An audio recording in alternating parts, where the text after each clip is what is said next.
So I don't really have any other reason about making this video at 5 a.m. than insomnia is a bitch, and anxiety is a bitch, and depression is a bitch, and stress is a bitch, and thinking is a bitch. They're all bitches. And my sleep has finally caught up with me. I used to lose sleep over the really small things in college, or even things that I thought were big, but they were really small, and things that I thought were small but were really big. And I lost it in little tiny patterns. And now it's finally caught up to me to where my body is awake from about 6 p.m. to 6 a.m. the next day. And I don't call myself a vampire because I love the light and I love the sunshine. But being able to sleep for 12 hours straight in a really dark room has become kind of a comfort thing to me. And I went to the doctor to see if I had like a narcoleptic problem going on, and they did blood work, and they said, "Oh, you're just a little anemic. Take these vitamins and eat more of this and drink more of that." And for some reason, I have to take my vitamins with orange juice. I don't know why either. And maybe it's just the vitamins in my body. But yeah, I've been losing a lot of sleep. And being up with your thoughts at 5 a.m. is never a walk in the park. Because I've been thinking a lot about the rights and the wrongs that have gone on in the past year. Because, I didn't think it would be hard for me this summer because I'm at home and I don't have to worry about the stress of college and the stress of work and the stress of putting makeup on every day. But then I do realize that I have to worry about the stress of it being a whole year since I thought I was at my happiest point when I really wasn't. And it's been a whole year since I've learned what emotional abuse is like and what it's like to give yourself to somebody and they don't give themselves back to you. So there's been a lot of days that have come up, especially on Facebook and Facebook memories, that show how happy I was at this point of time last year. And it's just been a really depressing thing to watch and to view. And I know that there's a function on Facebook where you can choose to not have those memories come up on your notifications, which I have. But it's still in my mind. My mind is a constant notification wall, and I'm going to remember a lot of things. And I mean, while last summer was a learning experience, it was also where I feel like I lost a lot of my innocence that I had. And don't get me wrong, it's good to grow up. And it's good to try new things and be somebody that you didn't know you could be. And, learn lessons and be able to make your own life choices. But I just realized now, more than ever, that there was a lot of things that I wasn't ready for and I wasn't prepared for. That's not even last summer, it's just all the way up until this moment in time that I didn't know what I'd be prepared for or how to be prepared for in that sense. And so it's just been a really constant thing of me looking back at my mistakes and at the other person's mistakes and realizing what I could have done better and how much I did wrong, even though I did nothing wrong. But of course, my anxiety tells me I did something wrong, so obviously I did something wrong. And it's something, I guess, that keeps me awake. It keeps me distracting and being distracted from sleeping and from letting my body rest and relax until the point where my body just passes out for a solid 12 hours and I don't wake up to anything or anybody unless I absolutely have to. Sorry, the camera's it hurts a little bit to hold the camera. And I just have felt so unproductive this summer, and maybe it's because, of surgery. Maybe it's because I haven't been able to go anywhere this summer. Maybe it's because I feel like I should be doing more with my life because a lot of people are doing so much more with their lives than I am. At least for now.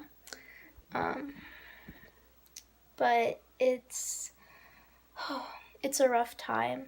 And I guess it's been a rough time for the past couple of months, not even starting this summer. I think that this summer is where I'm kind of realizing how tough it's been the past couple of months to go through a lot of things that I didn't want to go through. And some of them were good.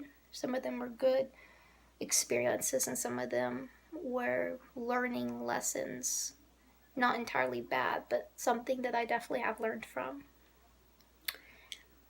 And also, getting those learning experiences makes me terrified for the future, because the older I grow and the more I learn, I see how humanity and life is just fucked up and fucked over. And that's not always a really fun thing for me to witness, because I grew up in such a sheltered environment, and all of a sudden it's all about sex and making good grades and more sex and getting married and finding what you want in life. And that was something that I knew I'd have to experience at some point. I just didn't think it was going to be coming in different forms and how fast it's come. And I've tried to do a lot of things to keep myself occupied from all those fearful thoughts of the future, and none of them has particularly worked. I haven't been motivated to do any of them, which that really means that I probably need to up my dosage on Zoloft.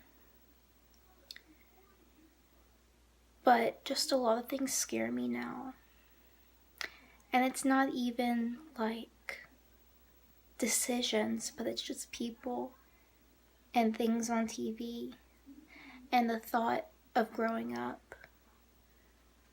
Because as much as I want to grow up, I'm scared how many more experiences I have to have until I find where I actually need to be in life and what's my calling in life.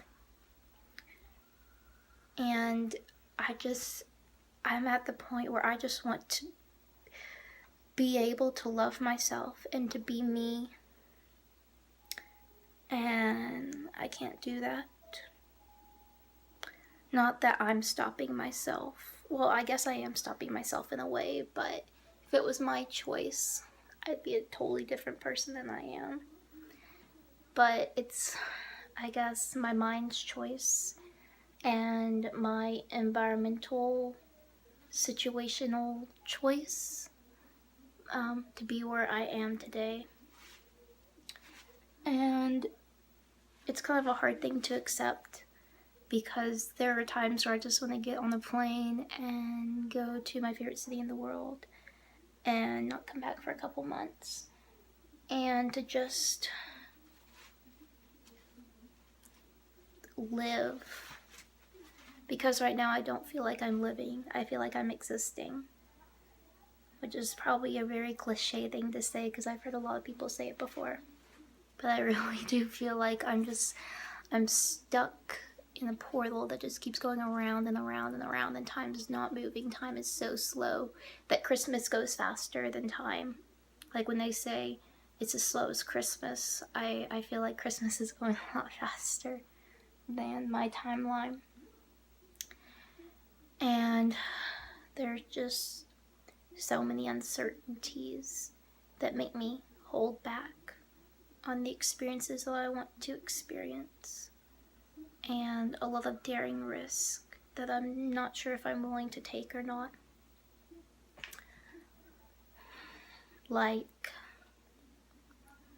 I've gotten to the point where I've been asked for nudes, and it's the most terrifying thing you can possibly think of.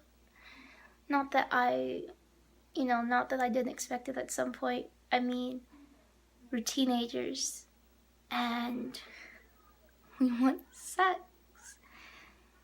But it was something that if I was 12 years old, I couldn't imagine my 18-year-old self having to be asked a question like that. And I guess you can say that it's the people who I associate myself with that puts me in some of the situations that I'm in, which is very true. But it's just, I sometimes want to control my own situations, and if I had the chance, I would have the person that I like me back, and I'd have the person who I don't want asking me for nudes not to ask me for nudes, you know? If it was my, my choice, I would have it totally different than where I am right now. But yeah, it was just a very nervous sort of thing to see that. And then I had a dream last night that I was in, of course, and I had my first ex, in there, and he was dating a girl that looked exactly like me but wasn't me, but had like the same facial features, and she had curly hair and not straight, and she wore makeup. And I remember that I was absolutely mortified to see that. And I don't know why, because I don't miss him. I don't care to talk to him. I don't care to love him. I don't care about any of that stuff. But just seeing that in my dream was a real bothersome thing. And maybe it's because I'm looking for love and acceptance in all the wrong places. Because I think I am. I really, really am. I think my dream was kind of showing me that the person who dated that guy was not the person I was not the person that he wanted me to be, and it was just really creepy to see myself as a clone and see myself what I wish I looked like. So I guess even anxiety and the stress and nervousness of everyday life has caught up with me in my dreams as well. Like I said, I don't even know the point of this video except just to rant on. This is not even a video diary. I don't want this to be like a regular ongoing thing on this channel. But I feel like I had to document my thoughts, and to somebody other than my cat. But yeah, I'm just at a really low point in my life, and it's not a suicidal point either. It's a point where I'm just scared. And I shouldn't be scared. Because there's a song by A Great Big World that's called Cheer Up. My best friend showed it to me when I was like actually in the suicidal stage of my junior year. Which, that's what I feel like at some points I'm going back to my junior year, which was just really bad for me mentally. And anyways, the song is called Cheer Up, and it says that there's 13 billion stars in the sky, and there's no reason to cry, and you're still here out of the 13 billion stars that have exploded. And that's very true, that there's so much more to the world that I don't know.